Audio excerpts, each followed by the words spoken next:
Continuing our coverage of other people's coverage. I actually feel like awful announcing is kind of great. Today we're looking at Matt Miller of Bleacher Report's 7-round mock draft. Now, of course, we have to do the passive-aggressive thing where we say nice things about the person first and then sort of tear them apart. So I love and respect Matt Miller. I think he is a beacon of people in the industry because he was an outsider. Like, he wasn't a son of a football coach. He wasn't a player himself. I mean, he just worked his way in. Like, I think he started in marketing. He tells that story a lot. So kind of a big deal. Worked his way up. Respect the work that he puts in. But, I mean, this draft for the Vikings, man, I don't know, man. All right, so let's get into this. First off, well, it starts off great where he's got Jeff Gladney going to the Vikings at 22. A lot of the big corners were gone, so Henderson, Fulton's still on board, so maybe go Fulton there. But I don't mind Gladney at all in terms of the aggressive style. It actually kind of reminds me of Mike Hughes coming out of UCF. So two Mike Hugheses. Round the outside. We'll be okay with that. So we're on board with that. Check. Next up, so 25. So now Matt goes the national route. So, the Vikings lost Everson Griffin. Therefore, they must need an edge. So AJ Espinoza. Yes, I mispronounced his name on purpose. That's what, by the way, because ski ma. All right, so going edge here. I mean, Gross Matos is already off the board. Sure. I'm fine with Gross Matos. A little bit less cool on Espinoza, fully all in with Clavon Chason, etc. But again, it's going with the national media storylines. Is like, oh, they need someone to replace Everson Griffin, even though Fadio Danabo is ready to show up and show it. Plus, we've seen what Andre Patterson can do with these late round picks. I mean, Daniil Hunter, 3rd round pick, Fadio Danabo, Stephen Wedley, 7th round picks, etc. So, I mean, grab someone in the later rounds. Grab someone that's going to be a physical project for Dre to work with, and you'll be fine there. You don't necessarily need to plop down in 1st round. Also, even looking back, B-Rob and Everson, I believe, were either 3rd or 4th round picks. Jared Allen doesn't count. Yeah, so there you go. All right, so sort of meh on that spot, especially since the more glaring needs are wide receiver and offensive line. So Denzel Mims is on the board. T. Higgins is still on the board. Offensive line-wise, I wouldn't even mind Cesar Ruiz, the interior offensive lineman from Michigan, where I think he would come in.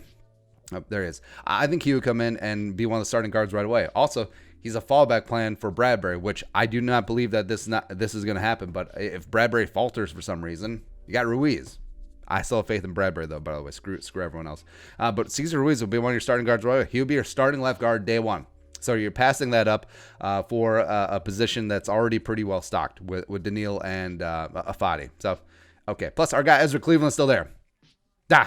All right, next up, round 2. He's got the Vikings doubling back on cornerback Cameron Dantzler, Mississippi State, which I like him as a player. I do wonder if his speed won't translate to the NFL. So the fact that you're doubling back on cornerback, which, okay, sure, position need, but also it's one of the more national looks on the Vikings where, like, oh, they obviously need an edge because Everson's gone. They obviously need cornerbacks because Xavier Rhodes or Trey Waynes and Matt Alexander are gone. Now, Xavier is definitely addition by subtraction. Trey Waynes is whatever. We're going to pay him $14 million. The one that hurts is Mac Alexander. But also, I don't think you need to go cornerback right away, especially since you still have not addressed wide receivers, since you still have not addressed offensive line. It's a little bit right. Plus, I think it's more, I have a lot of faith in Mike Hughes and Holton Hill, as well as, you look who's still on board here. Offensive line, Prince Winogo is still on there. Robert Hunt, the man out of Louisiana, is still on board. He goes round 3. Same with Ben Barsh, the pride of St. John's. I think Winogo and Hunt, at this stage of the game, will probably start for the Vikings day one, even though I don't think Winogo necessarily should. Maybe even Ben Barsh works his way in there. But also wide receiver. I mean, Jalen Rieger is on board, Brandon Ayuk, Michael Pittman, Laviska Shenault. So you're telling me that the Vikings are so hard up for cornerbacks that they're going to double back for a guy who, frankly, I don't think is necessarily that great, right? I don't see, or even Mizzou defensive tackle Jordan Elliott. He goes in the next pick. I think that would make a lot more sense, frankly, but.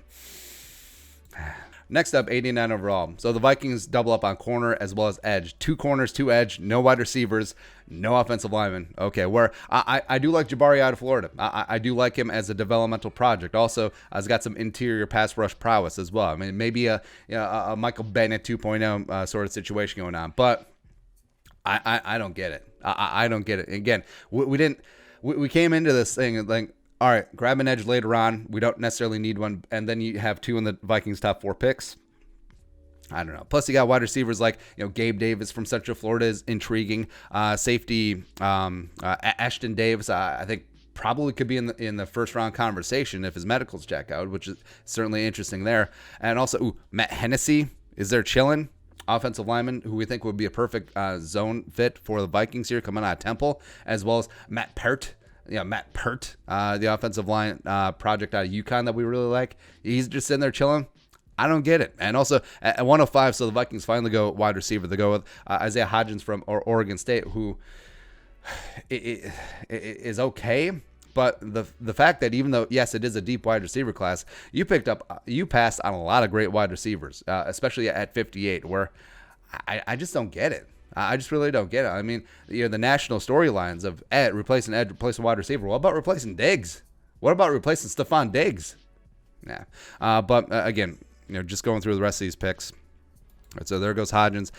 Go safety, 4th round, Tanner Muse out of Clemson. I actually like that one. 5th round, Anthony Gordon, quarterback out of Washington State. I don't know if they necessarily go quarterback, especially with Cousins' extensions and the fact that he's the de facto GM at this point. Spielman always gets his late round linebacker, Cameron Brown out of Penn State. Also, all right, so the Vikings finally get on the board in the 6th round with offensive linemen, and they pick Trey friggin' Adams, who... speaking of like Nathani Moody, betting on his upside in terms of like injury history, but I mean Trey Adams may as well pick up Tiny Richardson. Like Trey Adams' shoulders.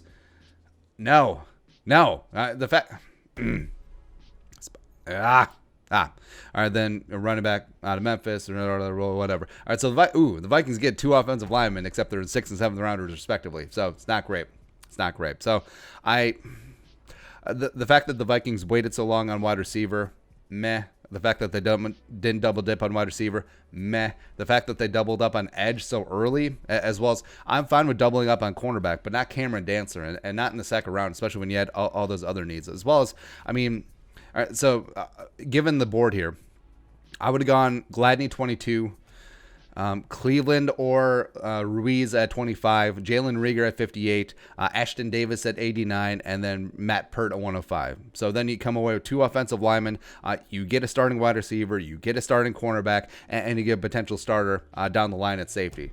I think that would be a better way to come away from this, but I mean the fact that I went double on corner, double on edge, and then just completely ignored the offensive line. Spielman ignores the offensive line, and it basically ignored a wide receiver in this historically great wide receiver class. They picked a pretty meh guy in the 3rd round. So, I don't know.